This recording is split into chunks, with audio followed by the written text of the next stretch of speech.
विधान परिषदेच्या 4 जागांची मतमोजणी सुरू। मुंबईमध्ये शिक्षक मतदारसंघात पंचरंगी तर पदवीधरला थेट लढत। नाशिक शिक्षक आणि कोकण पदवीधरच्या निकालाचीही उत्कंठा।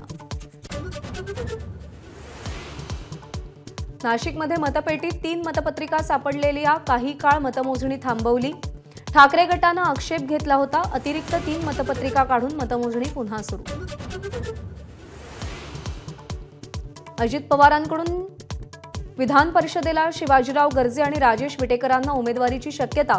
गर्जे सरचिटणीस तर विटेकरांना आधीच उमेदवारीचा शब्द दिला होता। भाजप आमदार जयकुमार गोरेंवर कोरोना काळात भ्रष्टाचार केल्याचा आरोप। 200 मृतांना जिवंत दाखवून पैसे लाटल्याचा दावा। गोरेंच्या विरोधात हायकोर्टात याचिका दाखल।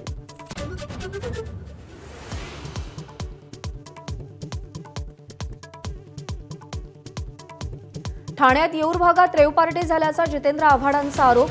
वर्ल्ड कप जल्लोषाच्या नावाखाली रेव पार्टी झाल्याचा दावा। पोलिसांकडून आरोपाची दखल।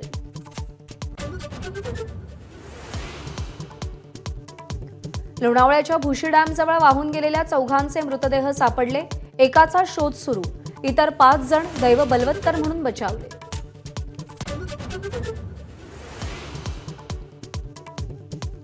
वेस्ट इंडिजच्या बार्बाडोसमध्ये चक्रीवादळामुळे विमानांची उड्डाणं रद्द। वर्ल्ड कप जिंकलेल्या टीम इंडियाला मायदेशी परतण्यास उशीर होणार।